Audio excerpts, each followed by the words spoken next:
De repente todas las cosas que parecían importantes han pasado a un segundo lugar y tenemos dentro un dolor y una impotencia que hace 5 días no teníamos.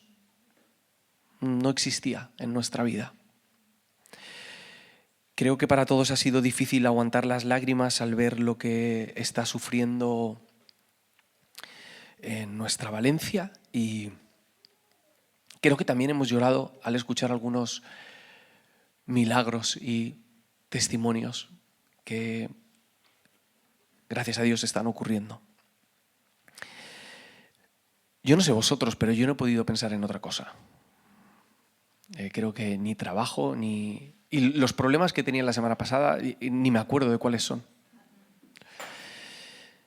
Y no he tenido tiempo ni cabeza para preparar una enseñanza, pero aún así me gustaría leeros un pasaje que no me ha dejado en paz esta semana y traer una reflexión, aunque os aviso, está muy desordenada, pero creo que aún así puede servirnos como un ancla para estos días, estos meses. El reto que tengo ahora es leerlo sin llorar. Salmo 121.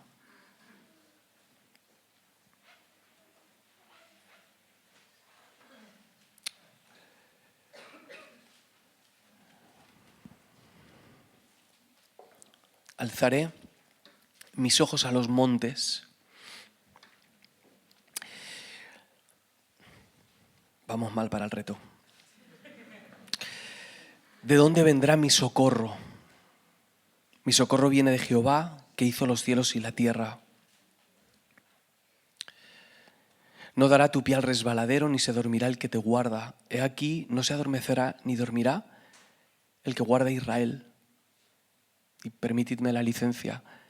He aquí, no se adormecerá ni dormirá el que guarda Valencia. Jehová es tu guardador.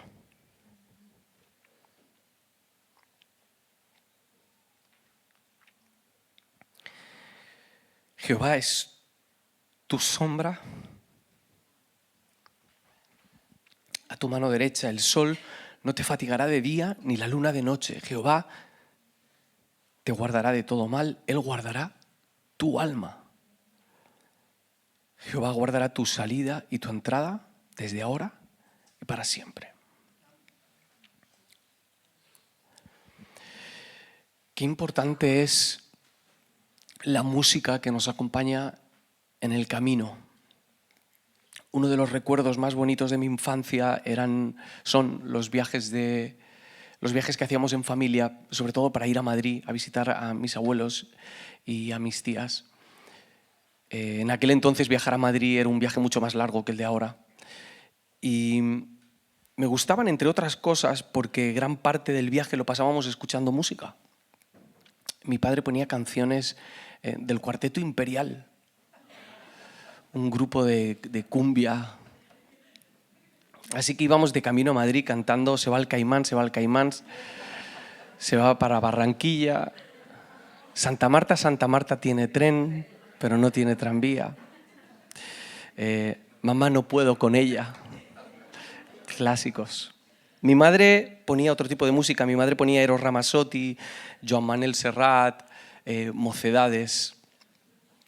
Y la mayoría de esos viajes, en algún punto, de manera muy natural, se volvían trascendentales y en pequeños encuentros con el Señor. Y pasábamos de escuchar vallenato a cantar canciones cristianas de Maranata, de Luis Alfredo, de André Crouch, de Marcos Vidal. Y con el paso de los años y al ver esa costumbre repetirse una y otra vez, cuando nos subíamos al coche ya nos dábamos cuenta de que el viaje iba a ser algo especial. Desde el momento en el que mis padres se sentaban en el coche y aunque acabásemos de discutir, porque se discute antes de un viaje, no sé si lo sabéis, aunque acabásemos de discutir durante 2 horas, mi padre y mi madre sacaban un tiempo para orar y mi padre leía este salmo o mencionaba este salmo en la oración. Curiosamente, años después, descubrí que este salmo es uno de los salmos que cantaba y oraba el pueblo de Israel cuando estaban viajando. eran canciones y oraciones que les acompañaban cuando se dirigían a Jerusalén. Este salmo forma parte de lo que se conoce como los salmos de los peregrinos o los salmos de ascensión. Están desde el 120 hasta el 134. Os recomiendo leerlos seguiditos. Y se les llama así porque eran canciones que cantaban cuando subían a Jerusalén, mientras iban por el camino. Este salmo es un gran compañero no solamente para ellos, sino también para nosotros. Para nosotros, no sé si lo sabíais, pero uno de los primeros apodos que tuvimos los cristianos fue los del camino. Se nos llamaba los del camino porque seguimos a Jesús, porque Él es el camino, porque somos aquellos que seguimos el camino nuevo y vivo, dice Hebreos, que Jesús abrió. Somos aquellos que transitan el camino angosto. Somos aquellos a los que Pedro llama los peregrinos en este mundo. La semana pasada en el retiro estuvimos hablando de que estamos llamados a caminar por la senda antigua. Para nosotros, Jesús, nuestro Señor y Salvador. Esta semana ha habido una imagen que inevitablemente, al leer este salmo, la asociaba con el peregrinaje que nosotros hacemos en la vida. Este es el camino que hemos estado haciendo estos días. Y es el camino que vamos a seguir haciendo durante un tiempo, y no me refiero físicamente, también me refiero a nivel emocional y a nivel espiritual. Y es muy importante que escojamos bien las canciones que nos van a acompañar en este camino. Es importante que sepamos bien cuáles son las oraciones que vamos a decir, porque juegan un papel trascendental en nuestra vida, determinante. Tenemos que asegurarnos si lo que estamos cantando son ideas o repeticiones o ecos de lo que escuchamos en las noticias o de la opinión de los demás o de la toxicidad que hay en el ambiente, o si las cosas que estamos cantando están llenas de verdad, están llenas de auxilio y están llenas de esperanza. El Salmo empieza diciendo: alzaré mis ojos a los montes. ¿De dónde vendrá mi socorro? Me encanta que lo primero que hace el salmista es proponernos una pregunta. Normalmente cuando estamos en adversidades en el camino nos preguntamos cosas como ¿qué he hecho yo para merecer esto?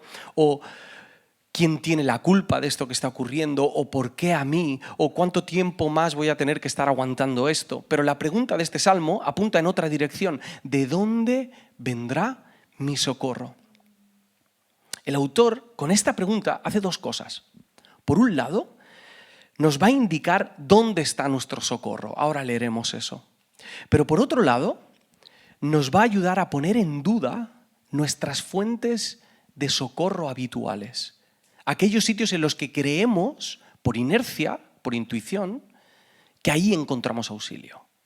La frase «alzaré mis ojos a los montes» la pasamos desapercibida, pero esta frase es un bombazo y los teólogos no logran definirse sobre qué significa realmente. No llegan a estar seguros de cuál es el significado y ofrecen varias interpretaciones. Una de ellas es que cuando dicen «alzaré mis ojos a los montes», creen que los peregrinos estaban alzando su mirada a los montes porque allí es donde habitualmente se escondían los enemigos que salían a asaltarles. El camino estaba lleno de ladrones, de asesinos. ¿Os acordáis de la historia del buen samaritano?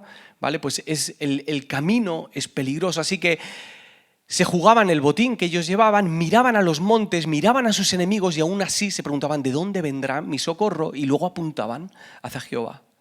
Otras personas piensan que esto de mirar a los montes era porque en esos montes es donde ellos encontraban antiguamente su refugio cuando eran asaltados por otras personas.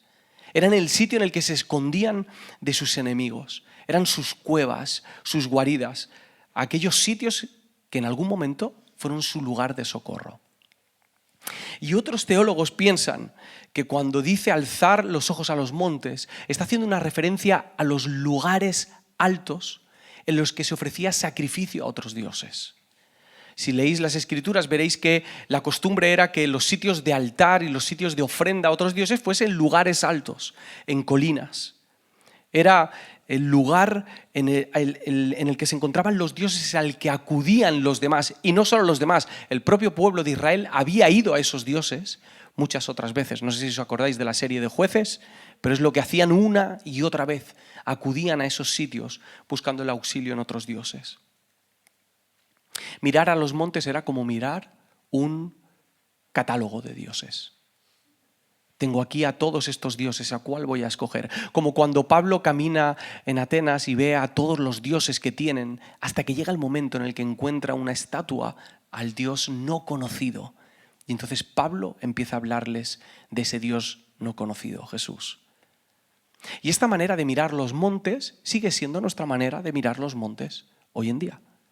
Algunos miran llenos de miedo, no quitan sus ojos de sus enemigos, pensando que están escondidos y que pueden salir a asaltarlos en cualquier momento. Y esos enemigos se pueden manifestar de muchas maneras. Una crisis, los políticos, la enfermedad, alguien de tu familia que te está haciendo la vida imposible, tu jefe, un compañero de trabajo, lo que sea. Otros miran a los montes buscando sus antiguos lugares de refugio, aquellas soluciones que les funcionaron, un préstamo, un viaje, un medicamento, una costumbre, un hábito que parecía que estaba dándote una solución, pero en realidad solamente era un alivio pasajero. Esos lugares de refugio incluyen cosas buenas como ir a la iglesia o escuchar predicaciones, pero que en un momento dado siempre van a ser insuficientes. Nunca te van a dar el auxilio que necesita nuestra alma. Y otros miramos a esos montes buscando en el catálogo de dioses, aquellas cosas que nos hacen sentir a salvo, pero son solamente apariencia. El dinero, la comodidad, la política, la razón propia, el bienestar, el placer, el poder, la autorrealización, el control, nuestros dioses habituales. Este primer versículo nos ayuda a cuestionar los montes en los que buscamos la salvación. Pero el salmista va más allá. Dice, mi socorro viene de Jehová que hizo los cielos y la tierra. Es decir, mi socorro, Jehová, es más grande que los montes, es más grande que cualquiera de mis enemigos, es más grande que mis antiguos refugios, es más grande que cualquiera de mis dioses. Mi socorro viene de Jehová. Dicen que hay dos tipos de personas. Los que ponen música para acompañar su estado emocional y los que ponen música para salir de su estado emocional. Si eres de los primeros, cuando estés triste, te pondrás música muy triste que te ayude a llorar, ¿verdad? Es la música para desahogarse y empezar a llorar. Y hay otros que intentan evitar ese momento de llorar y de saber cómo están, y están tristes, pero se ponen una buena cumbia para intentar animarse y salir de esto. Este salmo no escoge una o la otra. Este salmo combina esas dos. Por un lado es realista y nos muestra cuáles son los inconvenientes del camino: resbalarse, fatigarse, quemarse con el sol. Pero a la vez nos dice que Dios nos está cuidando, que no pongamos nuestros ojos ahí. Y nos hace ser realistas con nuestros propios límites. Nosotros nos hacemos daño físico. Dice el Salmo que resbalamos, pero no solo resbalamos, enfermamos, nos caemos. Nosotros nos dormimos, sufrimos si nos toca hacer guardia.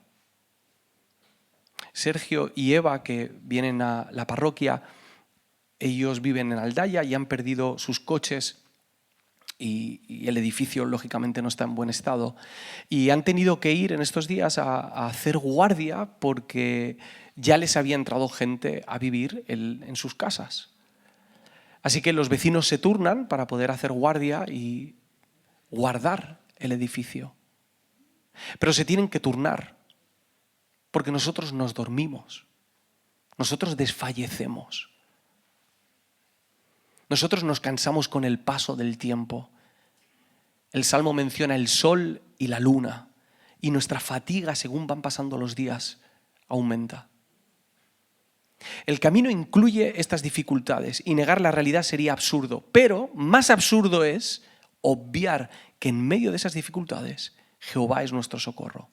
Dios no se hace daño, Dios no se duerme, Dios no se cansa, te guarda de día y de noche, es tu sombra cuando entras y sales. Hay otra versión preciosa que dice que es tu sombra en tu hogar y en tu camino, desde ahora y para siempre. Dios es más grande que tus enemigos, Dios es más grande que tus antiguos refugios, Dios es más grande que tus ídolos, pero también es más grande que tus límites físicos. Es más grande que tu intención de tener el control de todas las cosas. Él llega donde no llegan tus fuerzas. Es más, tus fuerzas en realidad siempre fueron sus fuerzas. Y a veces tenemos que vivir ciertas cosas para descubrir que es Él el que nos sostiene. A veces los creyentes caemos en el error de describir el camino cristiano como una serie de desgracias, de inconvenientes y de dificultades, ¿no? Vamos sufriendo. Pero según avanzamos en el camino y vamos viendo cómo Dios actúa en nuestra vida, empezamos a tener la posibilidad y la responsabilidad de dejar de enumerar los problemas y empezar a describir cómo es el Dios que nos acompaña en medio de esos problemas. Si os fijáis, aquellas personas que admiráis por su madurez espiritual son aquellos que no niegan la crisis, son conscientes de qué es lo que está pasando, pero a la vez saben con seguridad, con una convicción aplastante, que van a ver la bondad, la justicia y la misericordia de Dios. Por eso levantamos nuestra mirada del camino, levantamos nuestra mirada del asfalto y alzamos nuestros ojos a Él. Se repite 5 veces en este salmo la palabra guardar o guardador. Dios se muestra como alguien cercano, alguien que no aparta sus ojos de ti, aunque tú apartes tus ojos de Él. Somos peregrinos en este mundo, en medio del dolor, la injusticia y la opresión, pero con un Señor que ha decidido caminar con nosotros. Nuestra fe no es una alternativa para vivir en las nubes, es gracia, es verdad y es poder para aterrizar y vivir aquí, en esta tierra, compartiendo la gracia de nuestro Señor. Me encanta la frase esta de Sols el poble, salva al poble, ¿verdad? La hemos leído y escuchado en estos días. Y creo que nos anima un montón, se convierte en una especie de mantra ahí en el fondo de nuestra mente que nos ayuda a seguir adelante y a ser responsables por la parte que nos toca. Pero tengo una mala noticia. El poble en algún momento se cansa. El poble desfallece. El poble se agota. Es más, muchas veces el principal enemigo del poble es el poble. Lo que nosotros aprendemos a lo largo de las Escrituras es que Dios salva al pueblo. Él es quien nos sostiene. Él es quien nos levanta. Quiero terminar leyendo un párrafo de un artículo que ha escrito Eduardo de Las, pastor y autor, que creo que vale mucho la pena. Os pido por favor que prestéis atención.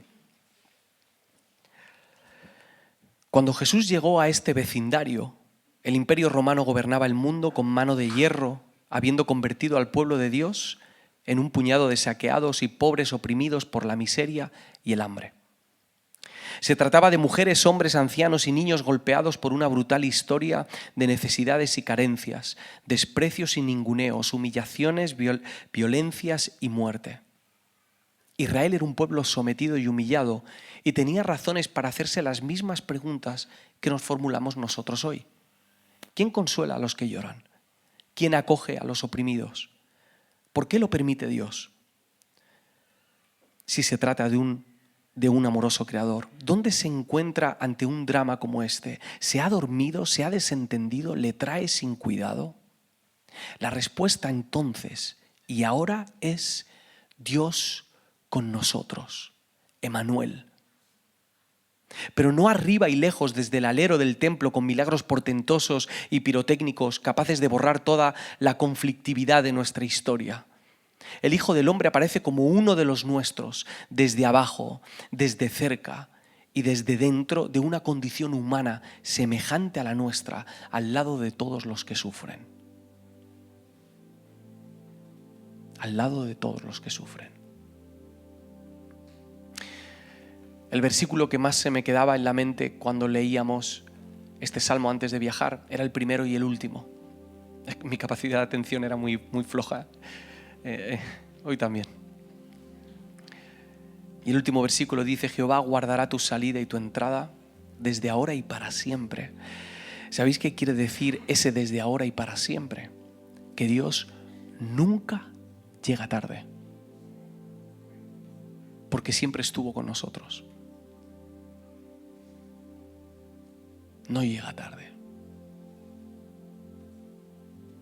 Y nosotros tenemos que representar a ese Señor que acompaña a los demás en medio del dolor.